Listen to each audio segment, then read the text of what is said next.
Give me Martin.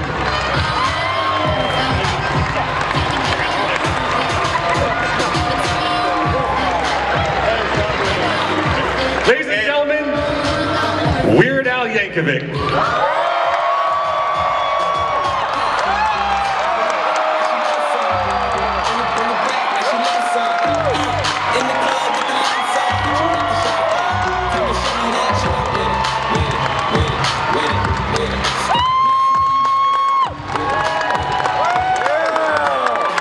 Okay, everybody bring out their flashlights.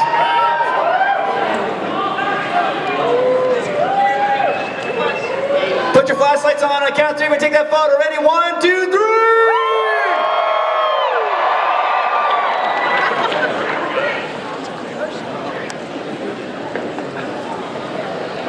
I'm freaking out.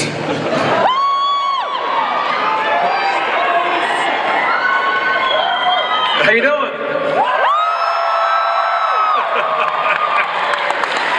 So when they announced that you were coming, the first thing I was like, for the love of God, can I please moderate Weird Al? I have listened to you since I was this high with my brother in the back of a car driving on road trips. I'm so sorry. Oh no, I'm not, I don't need apologies, it was fantastic.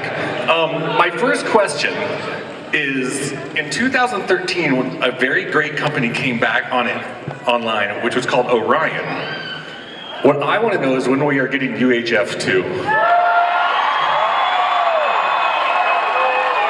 That's very nice. I get a lot of questions like that, and I appreciate the support and the love for UHF. I don't think there's going to be any kind of sequel. I think that a lot of major motion picture studios don't like to make sequels to movies that bombed 30 years ago at the box office. That's just not something that's high on their list. So, but I appreciate it, and also comedy sequels in general, you know, tend to be disappointing, and I don't want to disappoint people. I'd rather people have their fond memories and the nostalgia.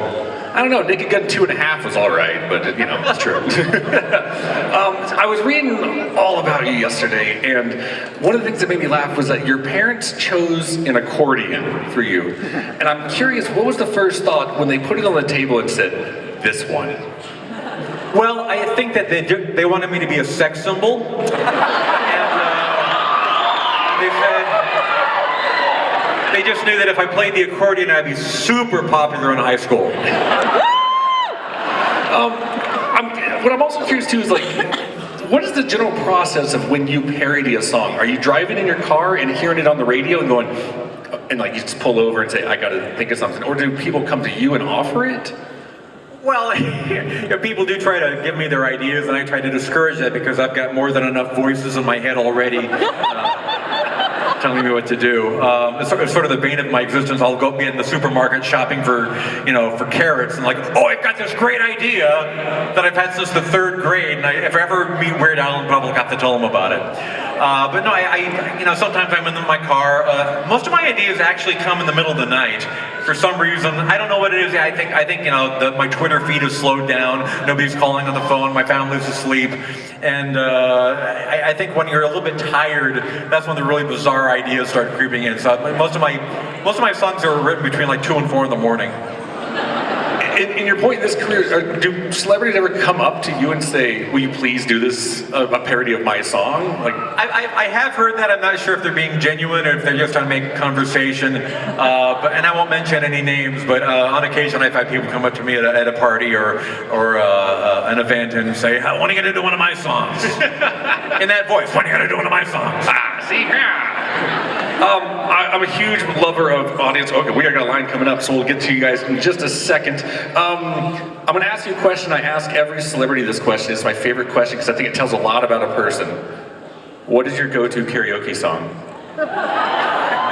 And it can't be one of your own. That's cheating. Well, I'm going to kind of avoid that question because I actually tend to avoid karaoke bars like the plague. I'm out. Just because, well, the thing is, it's not because I don't like it. It's just because, like, when I first started out, a lot of critics that didn't like me, if they were like trying to say something nasty, they call me a glorified karaoke act. Oh. So that always kind of stung a little bit. So I tend not to like go. Although I love doing cover versions. I did George Fest a couple of years ago and got to do What Is Life with a band, and I like doing straight cover versions of things. That's a lot of fun. Awesome. But I tend not to get dragged to karaoke bars so much.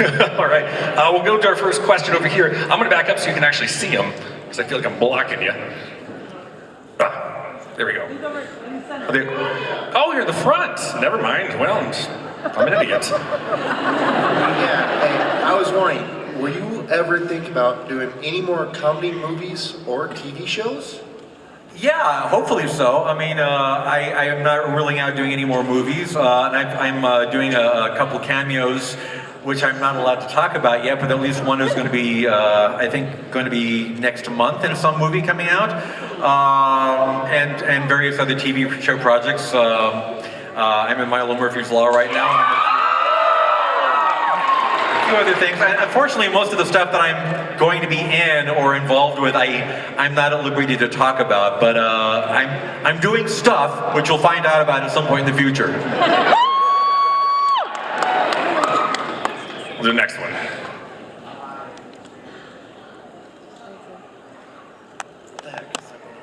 Okay. Can I call you Al? You may. All right. So Al, here's the question. So all this stuff, all your music career, your movie career, all of these shows, what was the tipping point? What was the thing that made you want to go, that's what I want to do in life? I didn't realize this is what I wanted to do for a living till like last month. It's been a long time coming. I think this is really going to be my chosen profession. I think this is going to be it.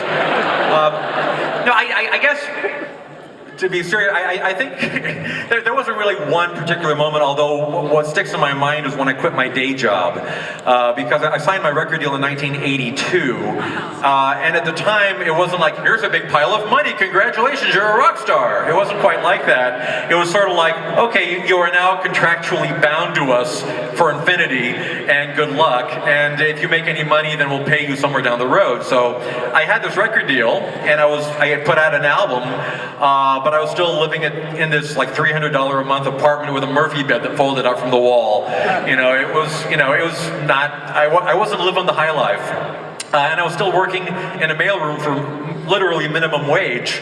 But part of my job was I had to go to the post office every morning and pick up the mail. And there was a Billboard magazine sticking out of the bag, and I opened it up and looked on the chart, and my single was on the Hot 100 chart. And I was thinking, I should probably give notice at work and, maybe get serious about this Weird Al thing. So that was probably, if there was one tipping point, that was probably it.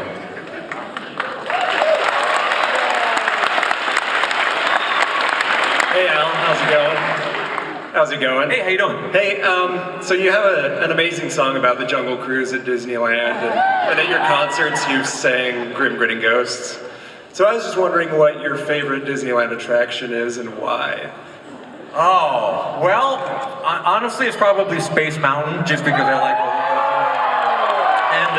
And my daughter wasn't into roller coasters when she was smaller, and she's getting into them now, so I'm looking forward to going back and riding Space Mountain with her until she pukes.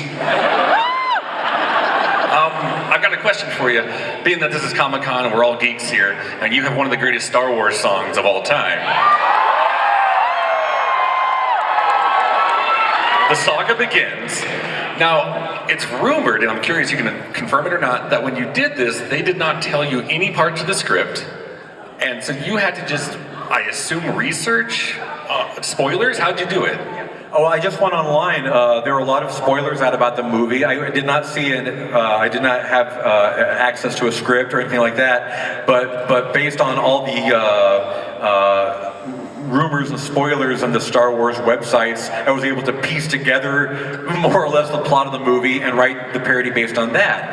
And I will say that I did pay money and go to a charity advanced screening of the movie just to make sure that, the internet wasn't being, tricky. Never is. Yeah, I always trust the internet. But it was actually pretty darn accurate. I might have changed a word or two, but basically the plot was correct, and I was able to put out the song and get it out in a timely fashion. All right, next question. What is the worst car you've ever owned? The worst car I ever owned? Well, I don't want to cast shade on Toyota, but I owned a Corolla around 1982 to 84, and it was not that it was a bad car, but it was a used car, and I just remember whenever it went more than 40 miles an hour, it would go,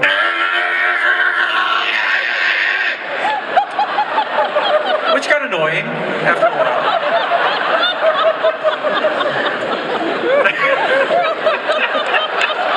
I go with that one.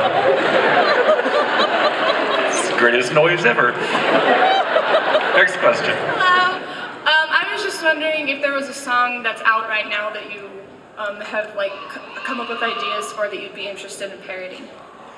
Yeah, I mean, there are things out right now that definitely are candidates and potential targets, but I'm not, not at liberty to discuss that because I like it to be surprised when the parody comes out.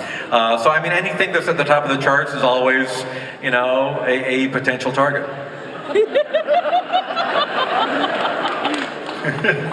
Hi, my name's Ryan. Great to meet you. You too? Yeah, so I'm an art snob who loves to delve into the process of my favorite artists. So, how exactly do you go about parodying or doing a polka of a song, and how does collaboration with fellow artists help you get that work out there? How does collaboration with other artists? Yeah. Well, there's not a lot of collaboration other than the music was already written for the parody. So I mean, you know, like for when I signed my contract for Eat It back in 1984, it was like written by Al Yankovic and Michael Jackson. So, but it wasn't like we sat in the room together going, well, Michael, what do you think about this line? It wasn't quite like that. But I mean, every song is a little different, and you know, I can either write a song very quickly or spend a lot of time getting the ideas together. But back in the early days, like in the early '80s, I would write things very quickly because I thought that everything had a short shelf life, and you know, maybe I get some play on the Dr. Demento show, and that was it. And after a while, I realized like these songs are like hanging on, and you know, I didn't realize back then that if I wrote a song, I'd be playing it on stage 30 or 40 years later. So nowadays, I spend a lot of time really kind of crafting the lyrics and making sure they're as good as they can be.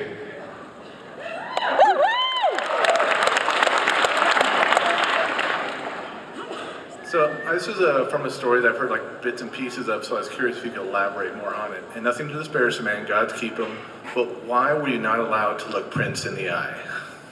Oh, okay, he's referring to a telegram that I got a couple days before. I think it was the American Music Awards, and sometime in the late 80s, I got a telegram to my manager's office saying that I was going to be sitting in the same row as Prince during the awards show, and I was not to establish eye contact with him at any point during the show. And I thought this was some kind of personal slam. Then I was talking to some guys from Night Ranger, and they got the same telegram. Like everybody in the immediate vicinity of Prince got this telegram not to establish eye contact, which was very odd, I thought. And I'll tell you, I didn't tell anybody with the Prince camp, but a couple times during the show, I did look at him. I looked at him right in the eyes. And you didn't turn to stone. Nope. Awesome. Next question. So, what's your favorite song that you've written and why? My favorite song that I what? Your favorite song that you parodied? Of my own or? Of your own. It's hard to pick. It always changes. I tend to like the newer things.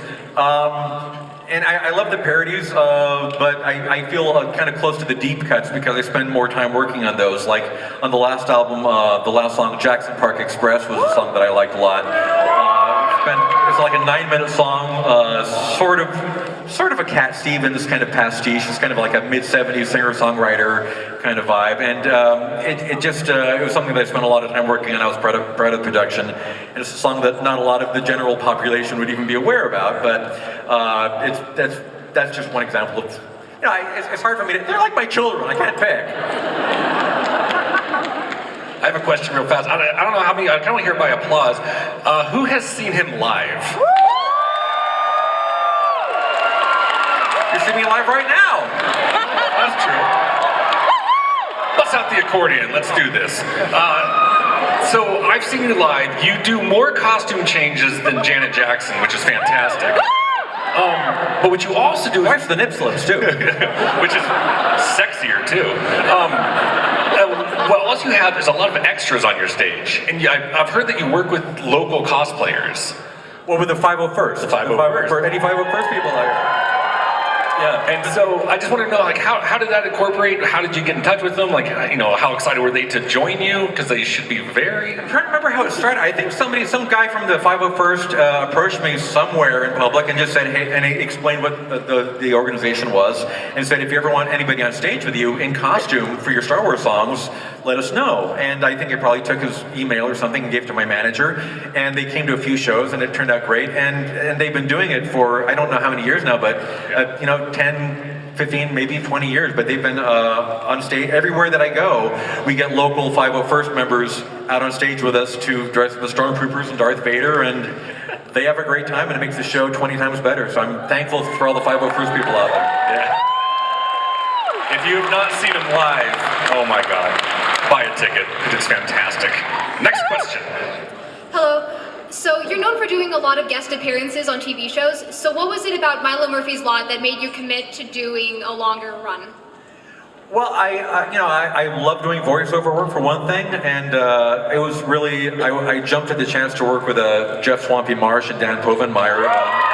They're amazing. I'm a big Phineas and Ferb fan, and when I heard they're doing a new show, I was very interested. And the character of Milo Murphy, I thought I would be right for, and they certainly did. I wasn't aware of this, but I found out after the fact that they'd auditioned hundreds of people for that part, and they couldn't find anybody that had the right kind of vibe. They were looking for somebody that was just sort of like naturally optimistic, and they said, well, we should go Weird Al. And I said, well, yes, you should. Hi. I kind of have a follow-up on that question. What is your favorite part about working with Dan Povenmire and Swampy Marsh? It's just a blast. I mean, every time I go to do a voiceover session, I just have the best time. I'm always sad when it's over.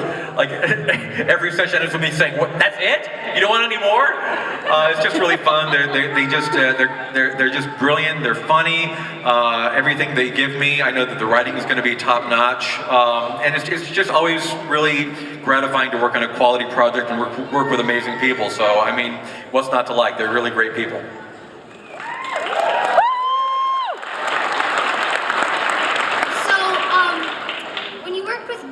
When you worked with Cupcake Wars, did they let you choose the weird ingredients, or?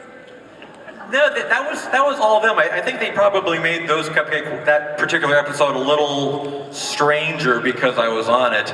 I had to explain that I was vegetarian, so I wasn't going to eat the squid cupcake. But other than that was sort of their idea. I didn't have a whole lot of input. That was all on them. So, also a follow-up question on that. What was your favorite part of being in Cupcake Wars? Well, I like cupcakes. So yeah, hey, any chance for free cupcakes, I'm there. Oh, this guy looks good. Hey, Hello!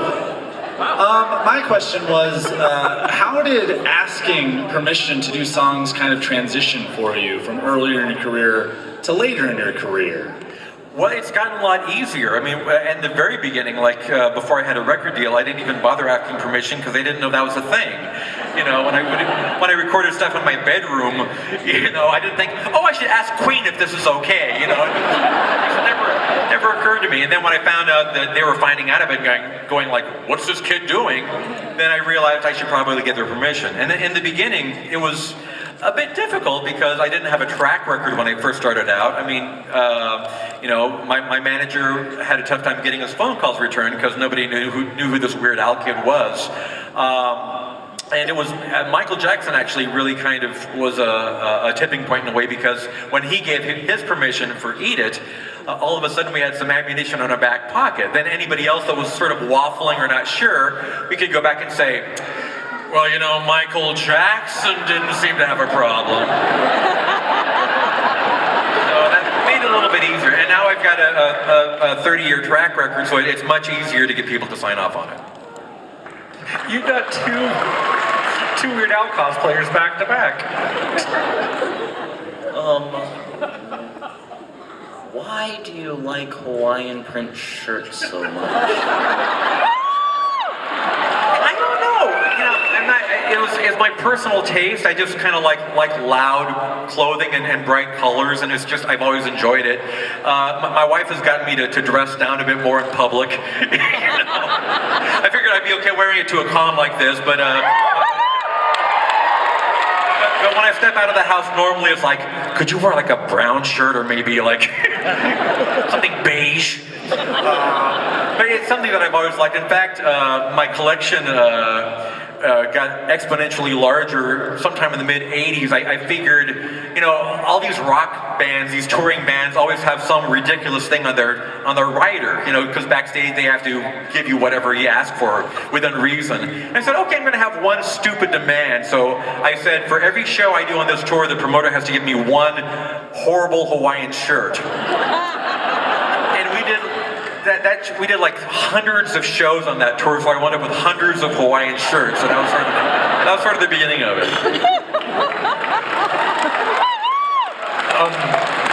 I got a question. Throughout your career, has there ever been a song that you say, I probably shouldn't touch that one?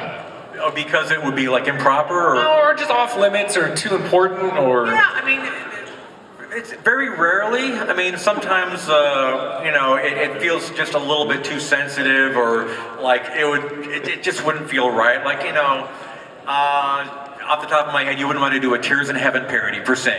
You know, that kind of thing. You just have to pick your moments as to what would be appropriate. Yeah, that's probably true. See, you're not going from. Next question. Hey Al. Hello.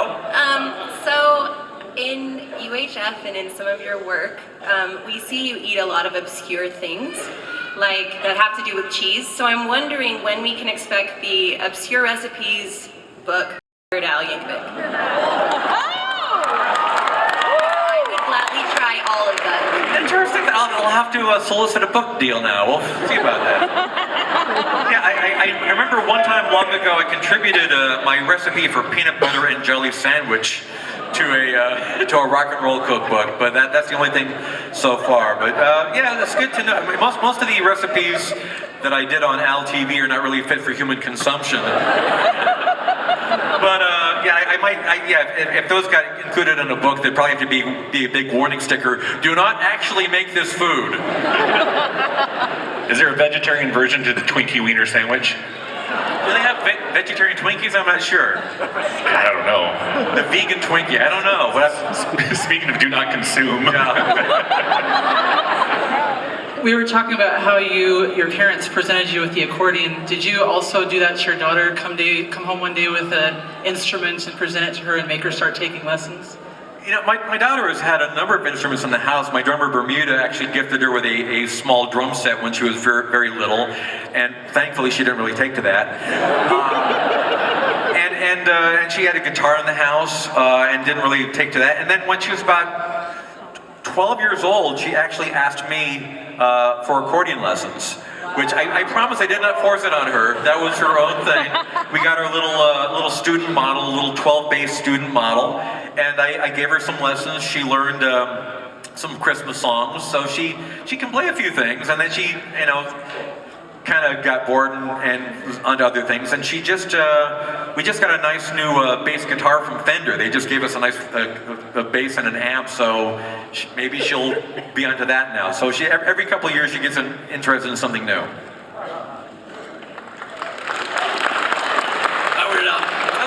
Hello. So I've been lucky enough to meet a few rock stars. I'm wondering how you've been able to keep all the women off. But really, how you've been able to maintain family values considering your celebrity? It's never been a huge problem to keep the woman away from me. I don't know. It's hasn't been a huge battle in my life. And I've been happily married for 16 years now, so that's part of it.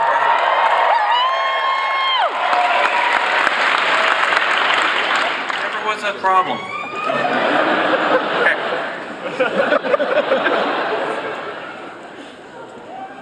Hi, I was wondering, what was your initial reaction when you got the call saying that you were going to be on My Little Pony? Well,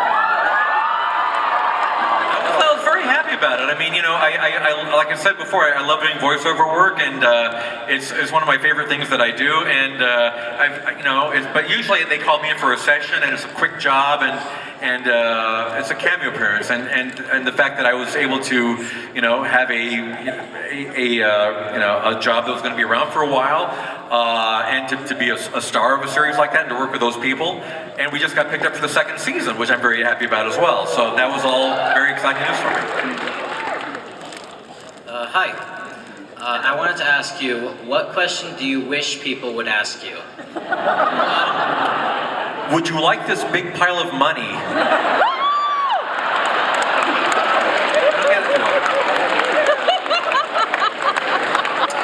One of my favorite things about your career are your album covers. I think they're fantastic, and I think the parody of Nirvana's Nevermind.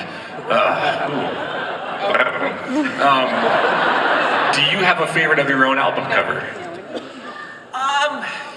Hard to say. Maybe Alpocalypse, which is Robin Von Swank was the photographer, and I just like the idea of this like kind of heavy metal album cover with the Four Horsemen and looking really serious and hardcore, and they're like, "Hey, how you doing?" I just thought that was a nice little juxtaposition. Hello. Oh, here we go. How's it going, Mr. Yankovic? How you doing? Good. My question is, you're a goofy guy, which is great. Thank Makes you. the world a better place.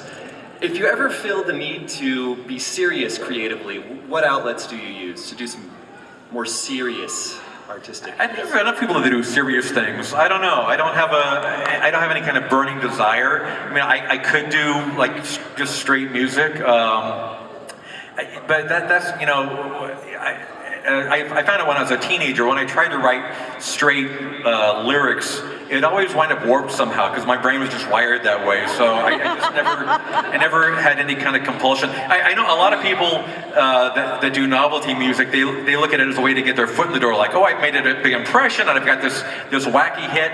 Now here's my real art. And this is my real art. I don't have any kind of pretension. Well, bless you for it.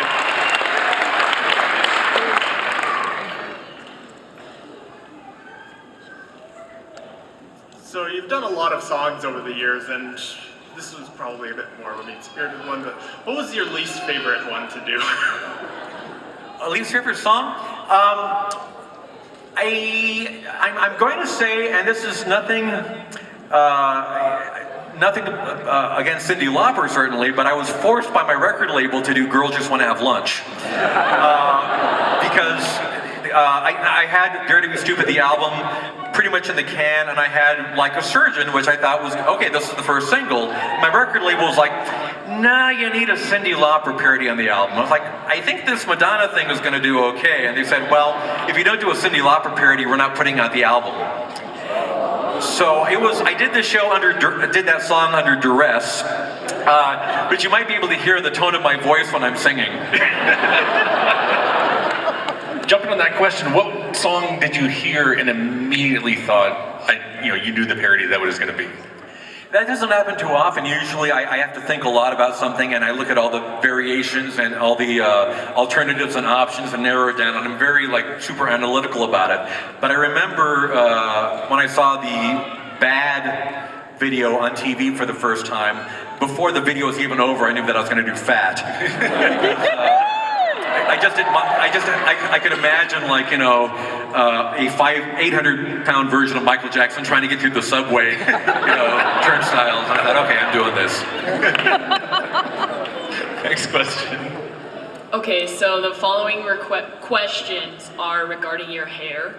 I love it. Is it real?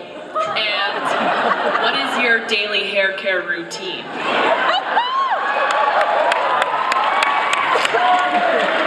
It is real.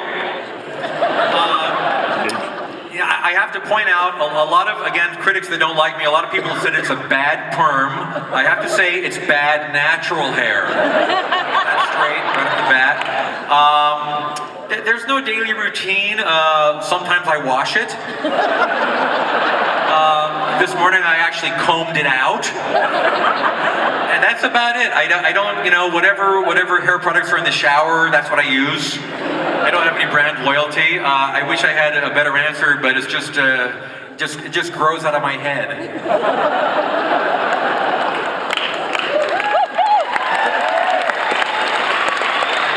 So I know your pain. I have great hair too, so I'll hear you out. Thanks for coming to Comic-Con. I really appreciate you coming to Salt Lake. It's been, I'm a huge fan. Thank you. My question to you is, when are you going to kick Troy Polamalu off, and let's make you the sponsor of Head & Shoulders already? When are you going to be a sponsor of Head & Shoulders? Sponsor for Head & Shoulders. Spokesman for Head & Shoulders. Well, they'd have to make the offer first. That is the question I'd like to hear.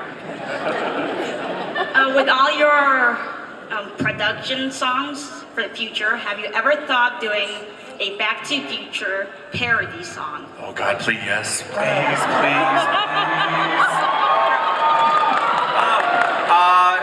I had thought about it. I mean, that's one of my absolute favorite movies, and I mean, I Love You More. That's always an option. I don't know. I can't rule it out. Hi, your music videos are usually pretty memorable. I was wondering how involved you are in like the idea process and everything. I'm very involved. I've been directing most of my videos since the early 90s, and even before that I was the creative, I had a lot of creative input into them. In the 80s I had my manager direct the videos because I kind of didn't want to be bothered taking the meetings and, like, you know, telling the art department what color to paint the wall and that kind of stuff, but I was always the one that was storyboarding it out and figuring out the jokes, and I'd say, here, do this. And then just as time went on, I got a little bit more, to be more of a control freak, so I found that by being a director, I had more, you know, input, and I was able to, you know, get things a little bit more close to whatever kind of crazy vision I had. So the only time I don't direct is when I'm kind of farming out projects to animators and things like that. Like for the Word Crimes video, that was all a guy named Jarrett Heather, a brilliant guy that I found online. I was looking online for people that did kinetic typography, which is videos using basically words in creative ways. And a lot of very talented people doing that. But this guy I thought had a great sense of comic timing. He was very skillful. And I just sought him out, and he sort of had disappeared. He did a video for Jonathan Colton called Shop Vac a few years back, and I thought, this guy's really good, and I tried to track him down. He hadn't tweeted in 2 years. He was basically off of social media, and I thought, did he die? What happened to this guy? But we tracked him down, and I just called him up and said, hey, it's Weird Al Yankovic, would you like to do my next video? And he said yes, and that whole video was just him and a laptop and 500 hours of his work. And you know, we collaborated. He pitched ideas, and we went back and forth on the phone. But that was all him. Jumping on her question, what made you decide to jump into the director's chair?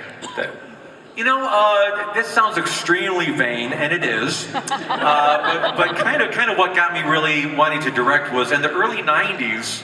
MTV started chironing the name of the director in the video, and you know, and I was thinking, well, it's my ideas, and I want to get credit for this. So I thought, okay, well, maybe my manager will let me take over the directing duties for a while. And I found out that I really liked it, so it was something that I took to, and then I started directing videos for other people, for Ben Folds and John Spencer Blues Explosion and Black Crows and Henson, and a few other people like that.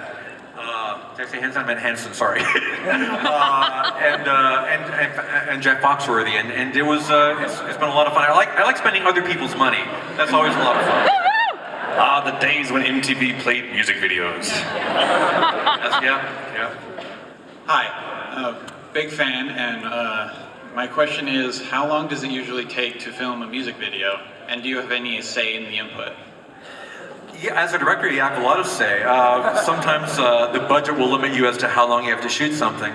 It could be, it could be a one-day shoot. I think the longest shoots would be 3 days. I think White Nerdy was about 2.5 days. It was 2 full days, and we stole some shots on the 3rd day. Like, I remember, and we didn't have permits, don't tell anybody. We, like for the shot of me in front of the Gap, it was basically, okay, let's get there Sunday morning at 6:30, and I'll run out to the middle of the street and get the shot now, go, go, go, go! Those kind of things. And some shoots are very quick. The Tacky video was like half a day, which it was all one shot. And we rehearsed it in the morning, and then the celebrities all got there at like 2 o'clock, and they were done by 4 o'clock, and it was so fun. I just loved doing that video. I kind of wish we messed up more, because I wish I was able to hang out and do the video with them all day, but they were quick. We did 6 takes, we used take number 6, and that was it.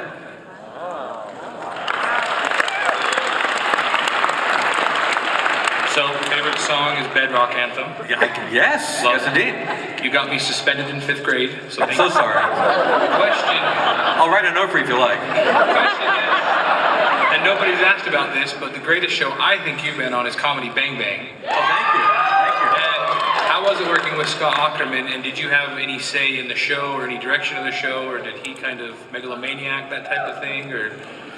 I loved working with Scott Aukerman. He's a good friend, and I've always been a big fan of Comedy Bang Bang, so it was really a treat. I mean, I got off the road the end of the tour after being on the road for like 4 months solid, and the next morning I wake up to an email from Scott saying, hey, do you want to be the new band leader?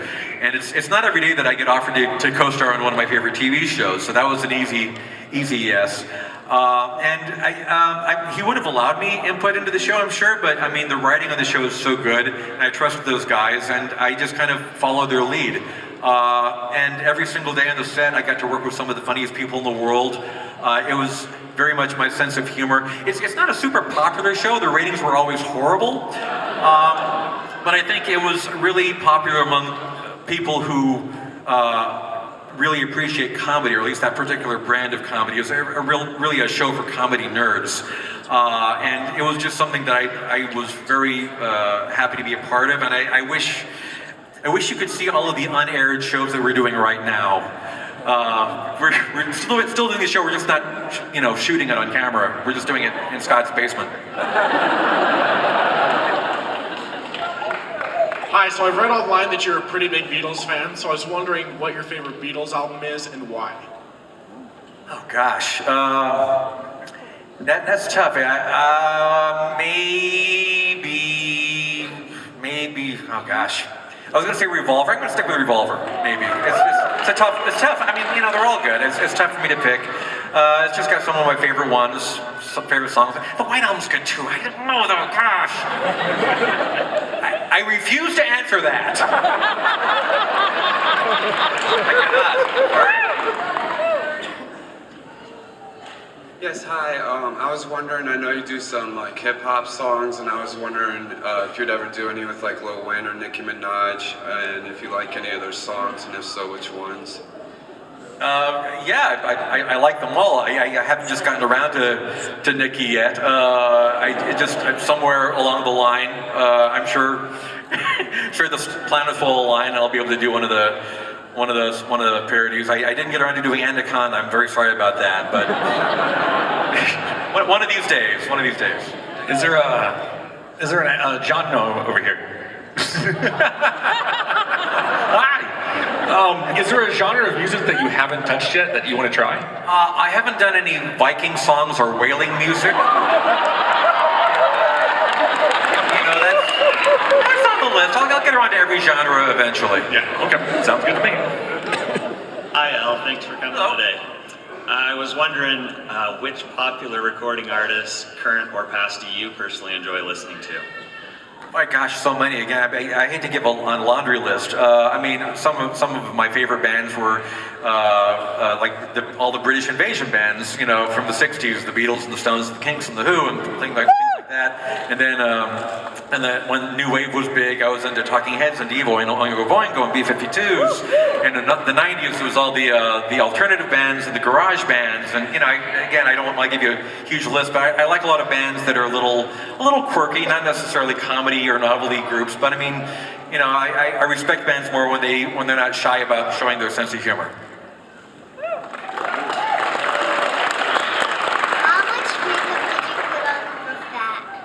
How much weight did he put on for fat? How much makeup did you put on for fat? Oh, that was makeup. I forgot about that. Yeah. When I did the fat video, it was I think it was about 3.5 hours of makeup every time I put the outfit on. You know, this was in the 80s, back before, you know, nowadays we probably do it with CGI, but that was all real makeup. And there was one shot where you see my face literally expanding. And again, these days that would be an easy CGI trick, but back then what they did was they had these inflatable, they call them bladders. It was just like basically like balloons that they glued to my face, so it looked like my face when they were uninflated, but they were tubes that ran down the back of my neck and through my pants leg, and there were special effects people on the floor blowing through these tubes. And literally blowing up my cheeks like that. And the take that we used, and they would do it a little bit each time, and we got 3 or 4 takes. And I said, that's good. Now blow it all the way up until my head explodes. So they literally did that. They kept blowing and blowing until my cheeks got bigger and bigger, and then they finally popped. So that was the take that we used. We used it all up until the point where my cheeks exploded.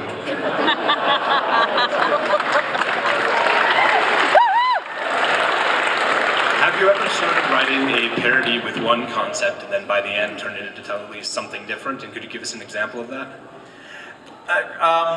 If I think I understood your question, I don't think I've ever really done that. In that, whenever I have an idea for a song, and if I commit at the conceptual stage, like I rule out a lot of other options. But when I say, okay, I'm going to do this song, I've never gone halfway through it and then decided, oh, this idea is not working. A couple times though, I've done pastiches, like original songs, where I gotten halfway through it, thinking it was going to be in somebody's style, and then decided, oh, this isn't really working. I'm going to do somebody else's style or make it more of a kind of a generic original. But conceptually, I've always been able to kind of follow through on the original concept. Hi. I know a couple of years ago you had some pushback about using the word spastic in your song, and I thought your response to that was very classy, your apology, and I'm wondering about other, kind of jumping off what Jimmy asked you, I'm wondering about maybe if you've had other lyrics that you've had to change or that you've been challenged with or that even you got in trouble with. Well, I mean, there are some words that have taken on different kind of meanings over the years and have become more offensive over the years. I've used the word midget several times in my earlier recordings. I would not do that now. I feel very bad about spastic. I had no idea. In this country, and more North America, it basically means, you know, kind of a goofy person. But in the UK and Australia, it has a very specific connotation of somebody with an actual disease, which I was not aware of, and I was horrified to learn that. And I, as you mentioned, I apologize for that. But you have to be very careful, especially when your stuff is going all around the world, to make sure that what you say, you know, doesn't mean something completely different that you're not aware of.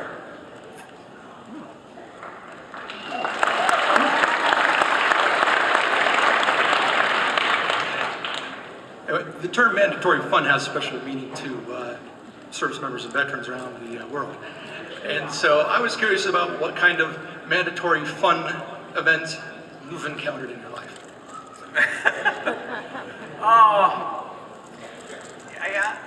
I don't know. I mean, I've had a lot of mandatory events, and I tend to have fun at most things, so I don't know if anything that I've done, I don't feel like I was really forced to have fun at any point in my life. I just try to have it naturally. So I use the name mandatory fun just because I thought it was a phrase that was sort of in our culture. And I'm told it's something that's been used in the military a lot, and other, you know, some kind of executive applications for like various retreats that are put on, and I just like the idea of using the whole kind of like totalitarian imagery for the album cover. So I just really like that phrase with the graphics, and thought I could have a lot of fun with that.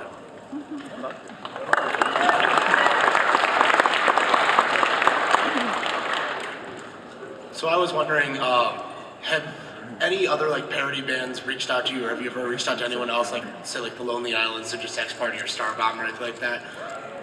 I'm fans of all those guys, and I've worked with the Lonely Island. In fact, I got to do a cameo in their movie Pop Star, which was a lot of fun. I thought it was a great movie. Rock-based comedies always have a tough time at the box office. Even Spinal Tap, one of the greatest comedies of all time, didn't do that well at the box office. It's just a hard thing. So I was happy to be in that. And those guys are good friends of mine, and I'm sure we'll be working on stuff in the future. Besides all of us, of course, what are some things you like about the state of Utah? I like the shape. It's very rectilinear, and I appreciate that.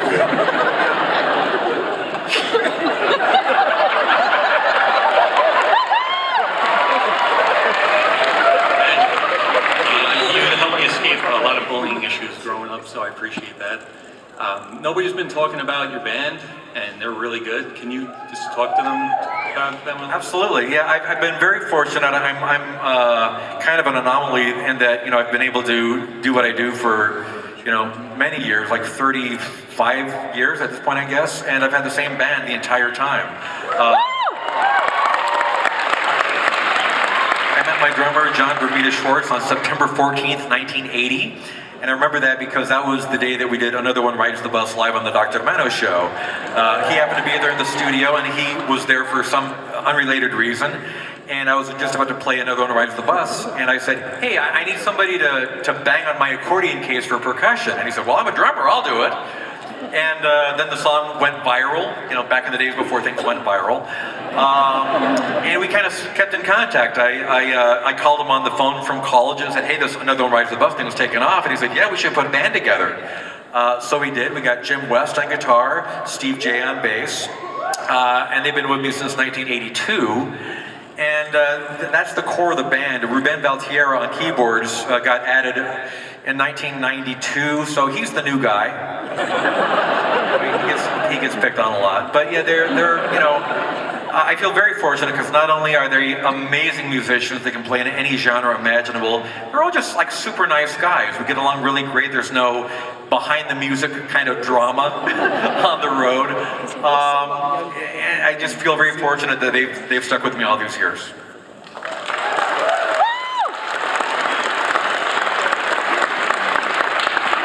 In regards to music videos, what was the most fun to shoot, and which one was your favorite finished product? I mentioned Tacky before. I'm going to go with that as the most fun to shoot, just because it was quick and easy, and it felt like it was over too soon, and it felt very low pressure, and everybody in it was amazing. And in terms of end product, maybe White and Nerdy, just because that felt like it was a lot more complex and a lot of moving pieces, and I was very happy with the way it turned out. And let's face it, it's probably my most autobiographical video, so I can work on a lot of levels. I'm a huge fan of your parents' work. I am, you have so many topics that you cover throughout all your songs. Is there a topic that you refuse to cover? Is your topic the what? That you will not cover. Yeah, sure. I'm not saying it. I can make some really... never mind. No, obviously there are topics I won't cover. There's a certain line of good taste and things that I think are a little probably too crude to write songs about. And not that I don't think those things are funny, but that's not necessarily the kind of humor I want to put out into the world. So you can use your imagination. It's a good question. We attended your Red Butte Gardens concert last summer. Thank you for coming to Utah. My pleasure, thank you. Somebody else already asked about the band, and I was going to ask that too, but I have another question regarding that performance, and that was that you were able to do so many costume changes and have so much energy throughout the entire concert. How, I understand that it's a very professional program you must have back behind the scenes. How many people do you have helping you with the costume changes, with all the band changes, etc.? Well, there is one wardrobe mistress, we call her, Rachel Romanowski, who's been with us for many years. She helps me with all the changes backstage. For some of the more complicated changes, like the fat suit or the whatever I'm wearing for Perform This Way, whether it's the octopus or the peacock or whatever it is, then we have one of the stage hands also help me getting into that. But it's mostly just me and her backstage. And then there's just, everybody else that would be normally associated with a rock show. There's a monitor guy, there's a lighting guy, there's a sound guy, stage manager, we have our truck drivers, we have our bus drivers, somebody doing merch, the tour manager. So, I mean, it's a bit of an entourage on the road. We have one bus for the band, one bus for the crew. And it's a lot of people to be dealing with. Sometimes I get envious of stand-up comedians that just go out and it's just them with a microphone, I would imagine that's a lot more lonely, but at the same time they don't have 15 people on their payroll. Then we have time for 2 more questions. With the talk of music videos earlier, one of the ones that stands out to me the most is Poker Face.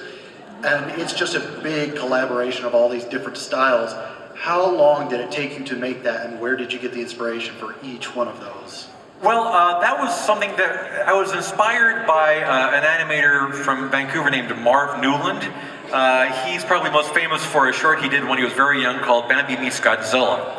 And he also came up with the idea of Anijam, where he would invite a bunch of his animator friends to submit a piece of animation which would begin and end with a very specific graphic. And then he would tie them all together and make a whole piece out of it. And I thought, well, that'd be kind of fun to do for this kind of video because it's a medley. So I thought a collection of animated pieces would be fun if I went to 12 different animators and they all had their own style, and I gave them a project. So with next to no direction, I said, okay, this is your song. You get to do this 13 seconds of animation. Have fun. And they would send in the pieces and I would tie them all together, and it was, very easy for me. I basically just got to farm out the work and trust in their talent, and I got to pick the animators, obviously. But they did all the heavy lifting, so it was that was an easy one for me. And the last question, make it good. Pressure's on. It is. This is the first time I've actually seen you in person. And I'm very Look at me.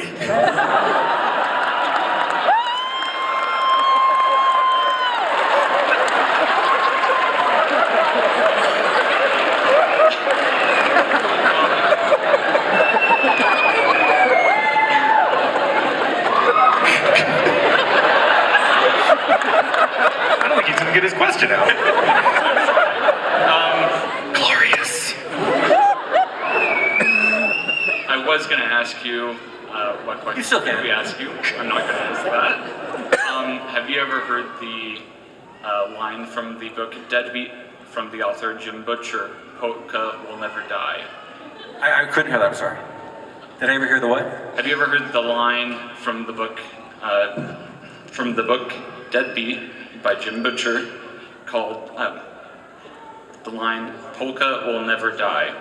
I hadn't till now, but now I guess I have. Would you mind considering to look it up? Okay. I don't think polka should ever die, so. I agree.